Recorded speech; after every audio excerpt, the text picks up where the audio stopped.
दोस्तों नमस्कार। आशा है आप सभी अच्छे होंगे। आज का जो हमारा विषय है वो है फूड पॉइजनिंग। खाने पीने की गड़बड़ी की वजह से दस्त और उल्टियाँ होने लगती है, जिसे हम फूड पॉइजनिंग भी कहते हैं। फूड पॉइजनिंग जब कोई रोगी, पहली बात तो ये है कि होम्योपैथी डॉक्टर के पास में आता नहीं है, तुरंत वो हॉस्पिटल की तरफ भागता है।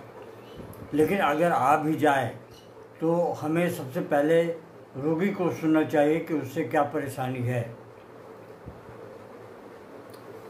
अत्यधिक कष्ट के साथ मेरे भीतर की सर्दी की लहर दौड़ रही है।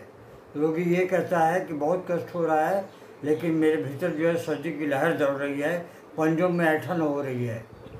ऐसे में जो औषधि बनती है वो है एगेरिकस।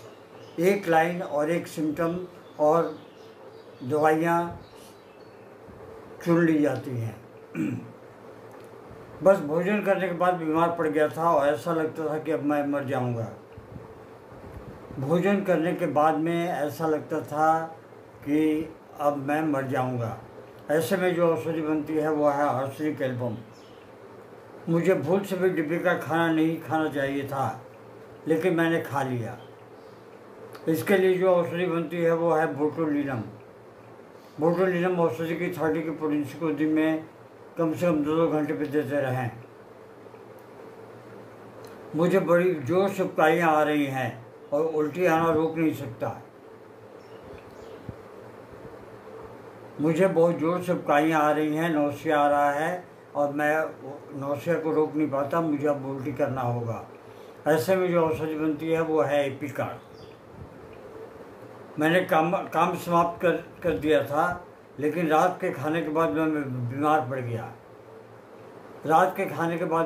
पड़ गया। ऐसे में औषधि जो बनती है वो है नक्स भूमिका।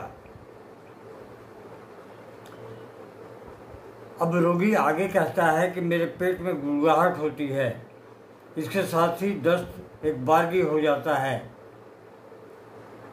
रोगी ऐसा कहता है कि मुझे पेट में गुड़गुड़ाहट होती है और अचानक जो है दस्त हो जाता है।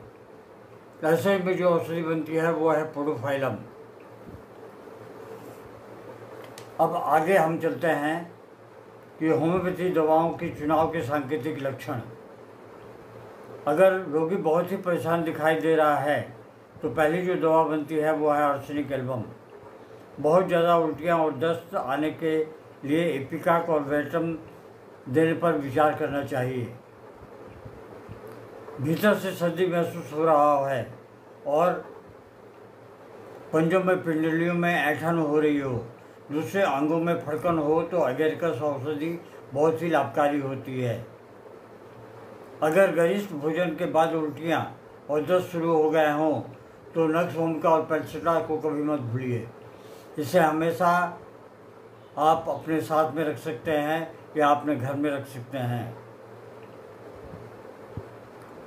दोस्तों, हमारे जीवन शैली में खान पान जो है महत्वपूर्ण रोल अदा करता है और हमें हमेशा संतुलित भोजन और आहार करना चाहिए ताकि हम फूड पॉइजनिंग जैसे परिस्थितियों से बच सकें। ये रहा आज का एक छोटा सा एपिसोड। आशा है आप लोगों को पसंद आएगी और आप अपने परिवार के लिए और अपने लिए इन दवाइयों का सेवन कर सकते हैं।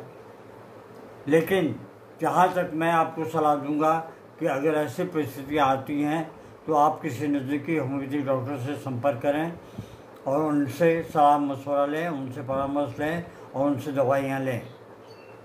ये रहा ब्लेसिंग ऑफ डॉक्टर हैनीमैन। नमस्कार। Long live homeopathy, long live Hahnemann.